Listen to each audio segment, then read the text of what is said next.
Hello, I am Leslie Tripp, the Director of SBA Consulting for Doeren Mayhew, and today I'm going to tell you about my favorite topic, SBA independent loan reviews. While originating SBA loan brings added value to your institution, these loans don't come without added risks.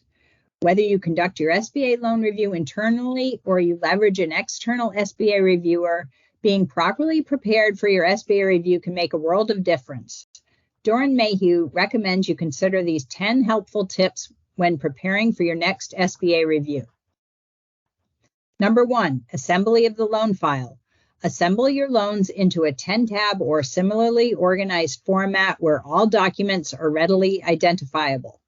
When the SBA performs a review, they send out a checklist of loan documents to assist you in assembling the loan files selected for their audits, which is called Loan File Document Checklist. You may wish to consider using this format for your loan files.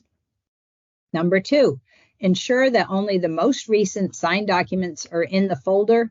Remove duplicate documents of the same form. All documents should be final, executed, and signed. Number 3, organize servicing documents. If servicing of your loan file is part of the review, ensure all related documents, notes, and emails to the borrower are documented in the loan file. This includes documentation of your institution's attempts to follow up on documents required to be in the loan file. You would be surprised how important your documentation of your attempt to follow up is during a loan file review. Number 4, prepare documentation for servicing requirements that may reside in a separate system, such as proof of continuing insurance coverages, payment of real estate taxes, UCC continuations, and other items like that. Number 5, be ready to provide valid reasoning behind deferrals. If the loan received a servicing action to include a deferral, include the written analysis used to justify the action in the loan file. Number 6, review the SBA Form 1919s. Ensure the SBA Form 1919s are complete for the loans chosen to be reviewed. Are all required attachments documented and attached to the Form 1919? Are all applicable areas initialed, dated, and signed prior to submission to the LGPC or for delegated lenders prior to loan approval? Number 7, review the SBA Form 1920s. Review the Form 1920s for completeness for the loans chosen to be reviewed. Are all the answers accurate? If a section is not applicable to your loan, be sure the NA box is checked on the title line of any not applicable sections where you see an NA box. Are all applicable areas initialed, dated, and signed prior to submission to the LGPC or for delegated lenders prior to loan approval? Number 8, Form 159s. Review any SBA Form 159s for accuracy. Are all applicable sections and/or boxes completed? Are any required itemizations and supporting documentation attached? Is the SBA loan number included on the form? Have you provided evidence in the loan file for the date of Form 159 submission to the SBA? Number 9, allocate time and enough staff to respond to the exception sheets. Make sure you have sufficient staffing available to respond to the exception sheets within the allotted amount of time for each loan. Your response to each loan's exceptions should include supporting documentation and a clear explanation indicating why the exception should be cleared.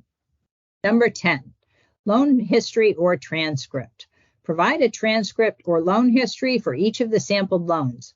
Be sure to provide a description for any transaction codes appearing on the loan transcript. But don't worry, you don't have to manage the compliance of your SBA loans by yourself. If you want to know how our independent loan reviews can work for your SBA program, stay with me here in this video. Our process for reviewing SBA loans is meant to be modeled after how the SBA reviews the loans themselves. We focus on how you are completing the forms, if you have them completed correctly with all required attachments. Additionally, we'll take a deep dive into eligibility, loan terms and conditions, credit standards, collateral, environmental, loan authorization, loan closing and disbursement, which is a very large category. And finally, we will review the servicing of a loan if it is over 1 year old or if it is a non-performing loan. Here are the steps for an independent loan review. Step 1. You, the lender, upload a sample of loans to a secure site of your choosing. Step 2. Our expert SBA reviewers review the loans and give you what we call an open item sheet. This open item sheet will list any important items not found in the file, any items not in compliance with the SOP, or just general questions about the file.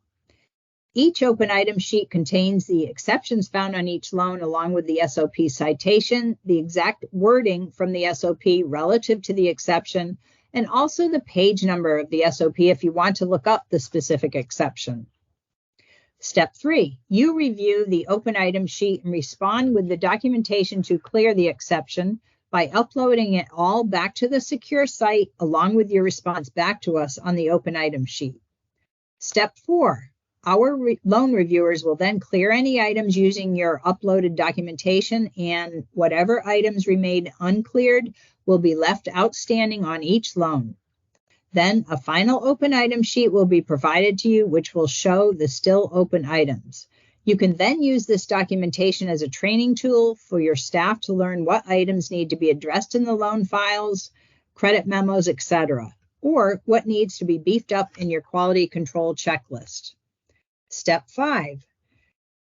If a report is requested as part of the review, Doeren Mayhew will prepare an independent loan review report that you can then give to your compliance department or to your senior management for an annual check on how your SBA loans are doing as far as compliance to the SOP, as documented by an outside third party and independent source. And it's as simple as that. You're going to love it. We are so well versed in the nuances of SBA loan compliance, we developed our very own loan review software named Go Loan Review. It's ready to be put to use for your institution's benefit. Please call me today at 240-508-8349 to discuss how we can help your lending institution meet its SBA loan programs needs, to get a demo of Go Loan Review, or just to discuss your next SBA loan review.